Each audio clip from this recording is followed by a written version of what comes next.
स्नि बोसोराव बिपिएफ सरकारनिफ्राय जोङो बे जिमाजिरि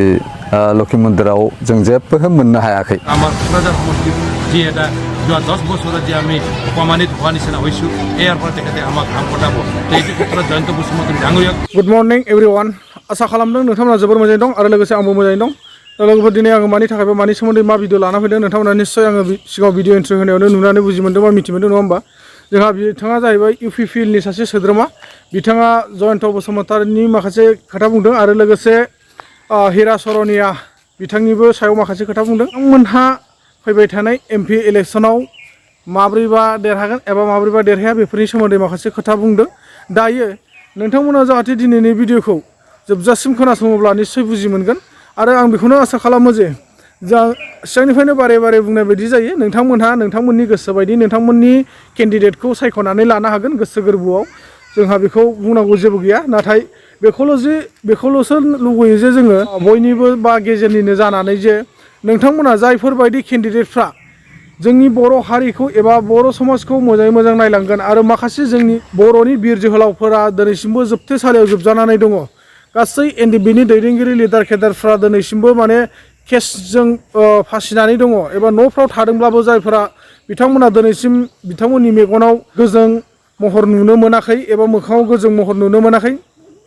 दिनैसिमबो बिसि फिसाजों बिथांमोनहा आलो गोजानै संसार मोनजायाखै एबा संसाराव आगान सुरबाय थानो हायाखै। जायफोर बिथांमोना दिनैसिमबो न'फ्राव दङ बै बिथांमोना दिनैसिमबो हालाय हाफाय केसनि थाखाय खारनांगासिनो दङ आरो किसुमाना हा हु न' बां बिथा बारि बागान फाननानैबो आगोरमोना जानानै दङ। बेजों लोगोसे जायबा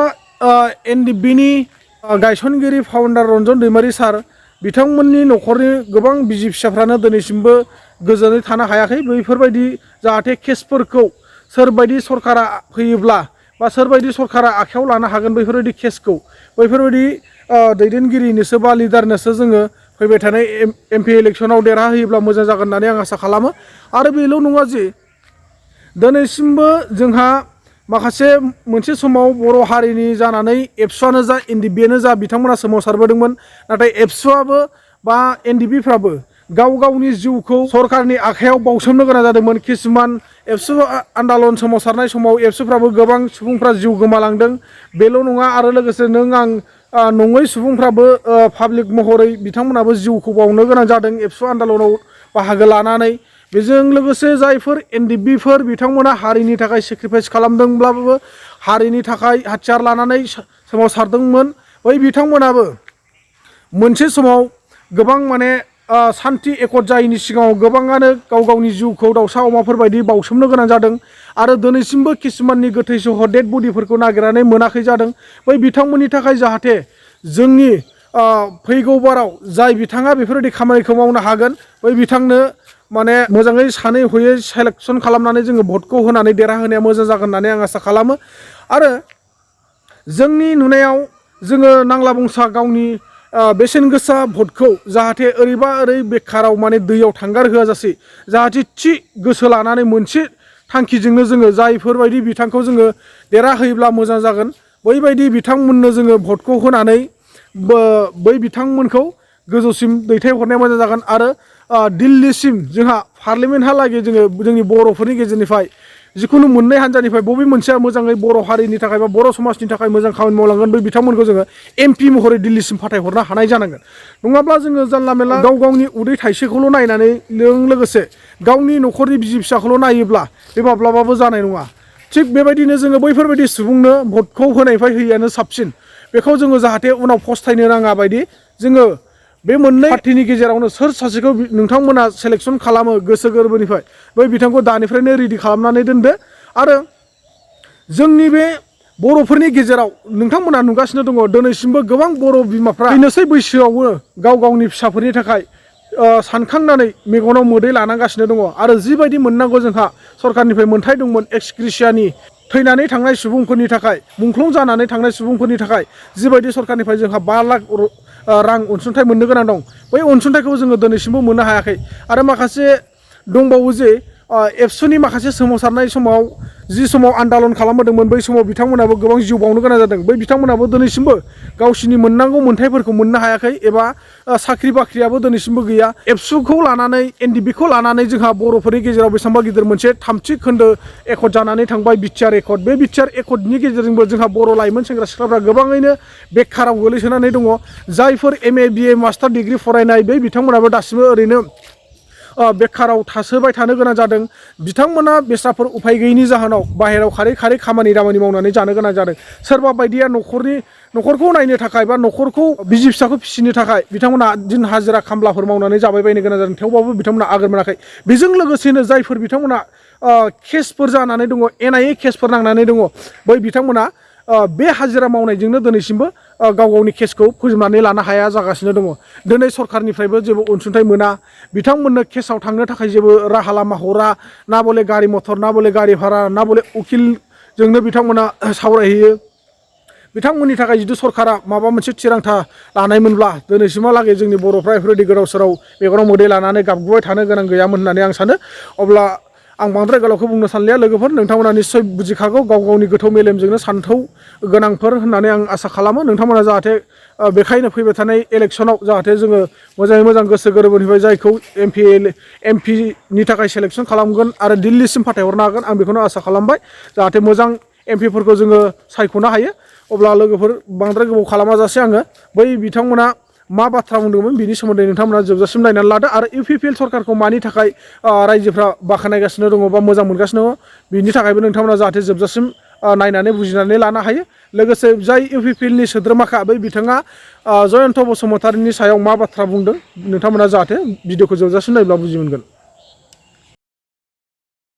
नमस्कार आं बे जिमाजिरि लखि मन्दिरनि आफादगिरि आंनि मुङा नागेश्वर गयारी आं दा बे जिमाजिरिनिनो लुफुंनाय हाबाफारिखौ मावगासिनो दङ दा बेखिनि नुथाय नुदों बेखौ जों मावफुंबाय आरो माखासे खामानिखौ जोङो रायजोनि अनसुंथाइ एसेजों जों मावफुंलांनो जों आखायाव लादों 17 बोसोराव बिपिएफ सरकारनिफ्राय जोङो बे जिमाजिरि लखि मन्दिराव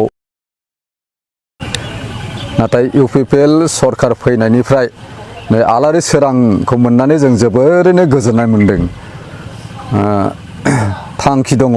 जों बे मन्दिरखौ दोल गोनाङै बानायलांगोन समायना महरै बानायलांगोन जोंहा बेखिनि टारगेट दङ दानि इउपिपिएलनि सरकारनिफ्राय जों बे आलारि सोरांनिफ्राय 2 लाखखौनो मोननाय जाबाय बे मन्दिराव दानि इउपिपिएल सरकारखौ जोङो मोजाङैनो नुबोगासिनो दङ जायगायाव एरियायाव बिटिआरआव दिनै सान्थिखौ लाबोनो हादों बयनिबो समानथाय मावनो हादों बेदिनो अनसुंथाइफोरखौबो होबोबाय थानायखौ जों नुनो मोनदों आरो गुबुन गुबुन हारि माहारिनि गेजेरावबो दिनै लोब लोबै इउपिपिएलआव फैगासिनो दं बिनि मावथायखौ मोजां नुनानै पार्टिखौ मोजां मोननानै खामानिखौ मोजां नुनानै आदर्शखौ मोजां नुनानै जथेस्थ' लुबैयो आरो माने गोजोरै इउपिपिएल सरकारा खामानि मावबाय थानो हालांथों गोजोर थाथों बेखौनो जों हास्थायो আর ইউপিপিএলৰ প্ৰাৰ্থী হ'ব ইয়াত আমাৰ অসমত 14টা সমষ্টিত 12টা সমষ্টি বিজেপিয়ে খেলিব এখন সমষ্টি আমাৰ বৰপেটাটো আমাৰ এজিপিক এৰি দিয়া হৈছে আৰু কোকৰাঝাৰটো ইউপিপিএলৰ গতিকে ট্ৰেক্টৰ ছবি যিজন কেন্দ্ৰীয় থাকিব জয়ন্ত বসুমতাৰী ডাঙৰীয়াই ওবিচি সম্প্ৰদায়ত যিমান মানুহ পৰে যিমান জনগোষ্ঠী পৰে সেই সকলো জনগোষ্ঠীৰ পৰা প্ৰায় 80-90% ভোটটো আমি পাম এটা বিপুল ভোটৰ ব্যৱধানত আমাৰ জয়ন্ত বসুমতাৰী ডাঙৰীয়াই ইয়াত জয়যুক্ত হ'ব আমি যোৱা দিনত